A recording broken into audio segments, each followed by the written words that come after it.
You ought to select an age-appropriate child. This means if you are seeking certification in early childhood, you would work with a child from birth to age 6.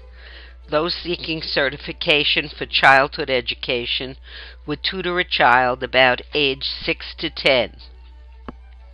Middle child, about 11 to 13, and adolescents, about 14 to 17. Do not select a 2T, age 7, if you seek middle or adolescent certification. Also, if you choose to work with a student who has special needs, please make the assignment age appropriate. If you already work in a school setting, this assignment should present no problem. Otherwise, choose a child you know in your family or in your neighborhood. Parents should be aware that working with their own child may sometimes present a problem because the relationship is too close and the child may rebel. The purpose of this field work is to make certain you get insights from both the parent and the teacher about the child's academic needs and strengths. Unless I get an email from either the parent or the teacher, your field work will be considered uncertified. Just a simple statement saying that the person spoke with you either in person or over the phone will do. A face-to-face interview is best, but sometimes it is difficult to reach either a working parent or a busy teacher. Make certain what you want to teach is in line with the Common Core standards for the child's age, grade, and subject discipline. Read the postings for the standards in the readings for Section 3 or follow the link to the website for the standards. Administer the Learning Styles test by following the link. Compare the results to what the parent and teacher told you about the child. Ask the child, the parent, and the teacher about the child's interests. Sometimes these coincide with the child's strengths. At other times, the interest may be a latent talent. Administer the Multiple Intelligences quiz. You may find that the student's intelligences correlate positively with his or her interests. Be aware that for young children, you may have to read and interpret the questions to find out this information. Also, what you gathered in your interviews with the parent and the teacher will shed light on the child's multiple intelligences. Please make certain to read the posting on Howard Gardner's multiple intelligences so you have a firm grasp of this theory and how it impacts learning. Now it is time to narrow your focus.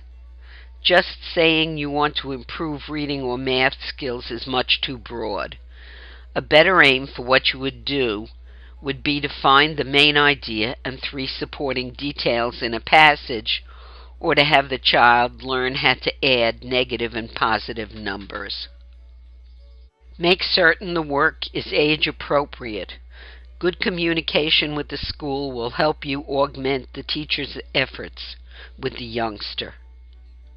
This step is critical to know where the child needs support or enrichment based on what the teacher has already taught and whether or not the child has learned it.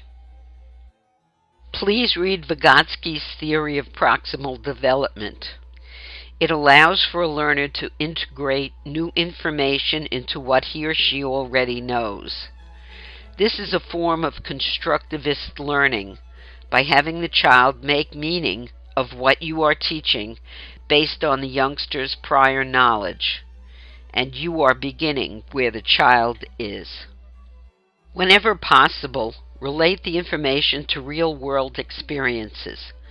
For example, you might show some Google images of soccer nets if you were having a boy or girl on a soccer team work on finding the area of a trapezoid, triangle, or rectangle.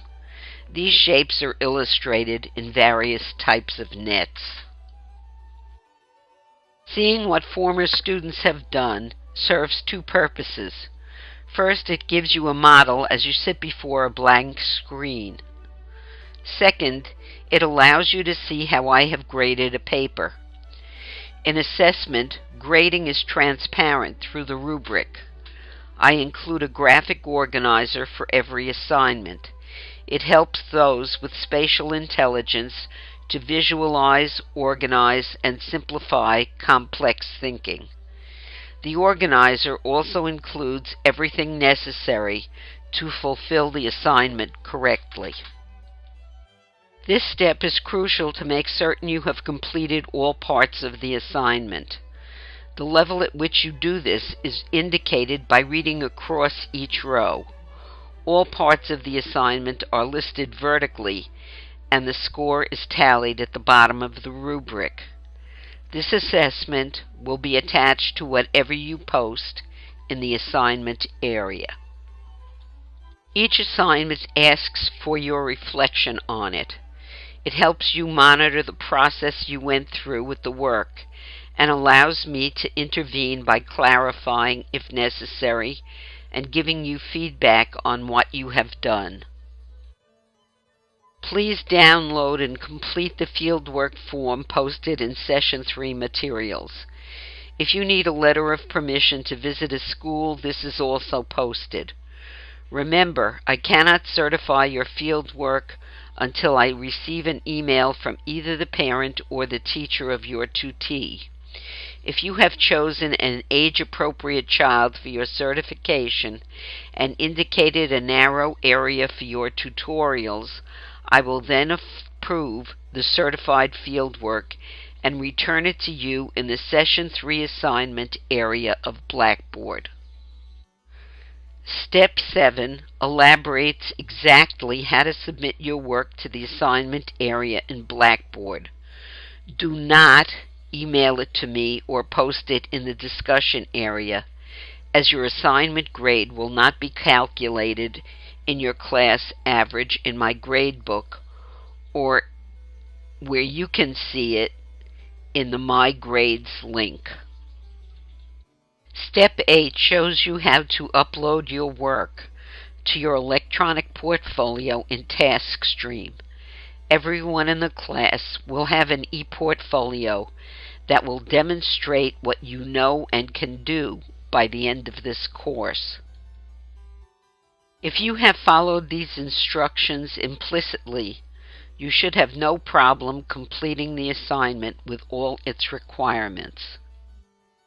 This is general information about where to locate instructions and assignments for each session of the class.